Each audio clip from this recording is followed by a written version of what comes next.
Assalamualaikum warahmatullahi wabarakatuh. Waalaikumsalam warahmatullahi wabarakatuh. Allahumma salli ala sayyidina Muhammad wa ala ali sayyidina Muhammad. Sallallahu. Maaf jika kita wanita sedang libur atau menstruasi, apakah boleh memuaskan suami menggunakan mulut? Terima kasih. Bismillah. Di saat kemarin ada yang tanya masalah apa itu? Jadi kalau sudah urusan hal semacam itu, mari kita tingkatkan wibawa majelis supaya tidak di majelis kita bicara sesuatu yang tidak pantas. Kemarin ada yang tanya masalah apa, lupa kemarin. Juga masalah-masalah yang sensitif seperti itu. Dan jangan membiasakan kita di majelis saat membicarakan hal yang demikian itu dengan dibarengi dengan guyonan, merendahkan syariat itu. Menjadi sebab barokahnya ilmu dicabut. Baik, kita bicara tentang syariat. Suami istri halal. Anda boleh berbuat apa saja suami istri. Bebas.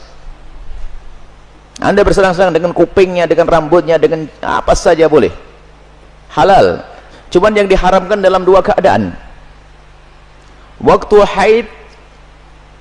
haid memasukkan ke lubang depan. Memasukkan seorang suami alatnya ke lubang depan. Kemudian yang kedua yang diharamkan memasukkan ke lubang belakang. Baik dalam keadaan haid atau tidak haid, hukumnya haram dan dosa besar. Ini usalah haid. Yas'alunaka 'anil mahid. Qul huwa adza fa'tazilun nisa' fil mahid. Bertanya tentang haid, bagaimana? Jauhi wanita untrusan itu. Tidak boleh menggauli istri dalam keadaan haid. Haid bukan istihadah ya. Istihadah adalah darah tapi bukan darah haid. Ini ada ilmunya khusus. Tanyakan kepada ahlinya nanti. Kita juga punya diklat haid praktis 30 menit. Kemudian selebihnya adalah Anda boleh bersenang-senang, boleh apa saja. Mohon maaf, jadilah wanita cerdas. Ini adalah ilmu yang mungkin jarang dihadirkan. Seorang suami yang soleh mungkin, seorang suami yang soleh, dia mungkin di luar melihat sesuatu yang diharamkan, cuman dia orang yang menjaga diri. Astagfirullah, saya melihat aurat di luar.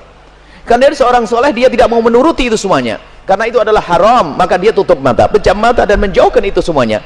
Tapi dia seorang laki-laki normal, bangkit syahwatnya, pulang ke rumah, istrinya mens. Istrinya ada halangan, ayo mau diapain? Ayo menjadi istri yang aktif, inovatif. Anda tidak boleh melayani suami Anda dengan sesuatu yang khusus itu. Tapi Anda harus bisa senangkan suami dengan diri Anda misalnya. Mohon maaf, ini majelis mulia.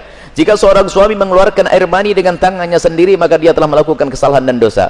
Tapi kalau dia mengeluarkan air mani dengan tangannya seorang istri, kecerdasan istri, selesai. Dan itu adalah pahala. Maka jadilah istri cerdas. Jangan istri kalau sudah lagi Masya Allah, libur buat kopi, liburnya dengan suami, sampai suami itu Masya Allah, stres. Anda bisa menyenangkan dengan diri Anda. Mohon maaf, mufakhadah di antara dua paha, yang penting tidak masuk wilayah itu.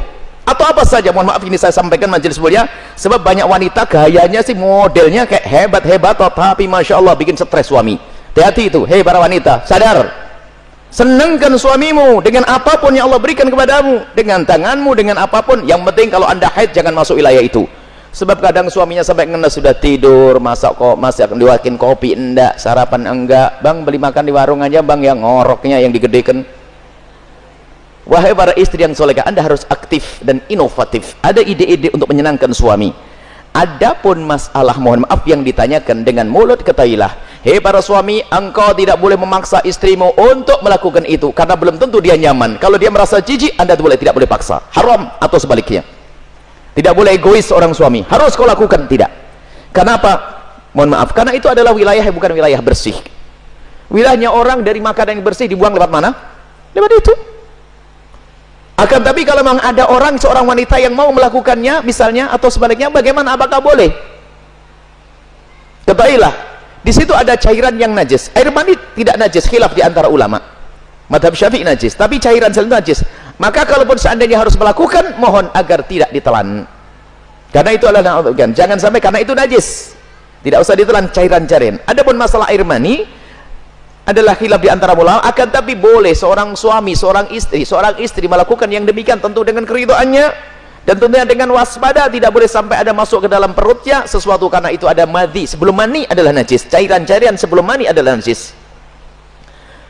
Dan wahai para suami dan para istri, yuk kita melakukan sesuatu yang sesuai dengan petunjuk Nabi SAW, akhlaklah yang baik.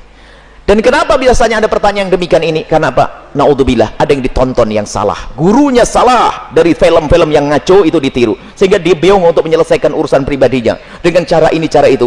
Tidak ada cara yang lebih indah dari diajarkan Nabi. Seorang laki-laki duduk di perempatan istrinya, maksud duduk di atas perut istrinya, di atas ini, itu adalah cara yang paling bagus. Nggak usah macam-macam, petunjuk dari Nabi. Itu hanya gara-gara sering nonton film kotor, makanya banyak pertanyaan aneh. Tapi pun harus dijawab, harus dijawab, harus dijawab, selesai. Semoga Allah bisa menjadikan Anda orang yang bisa menyenangkan. Termasuk wahai para suami, mungkin ada seorang suami yang, mohon maaf, ada bermacam-macam sebab, ada ejakulasi dini dan sebagainya dan sebagainya. Tapi ketahuilah, jangan biarkan istrimu terlantar.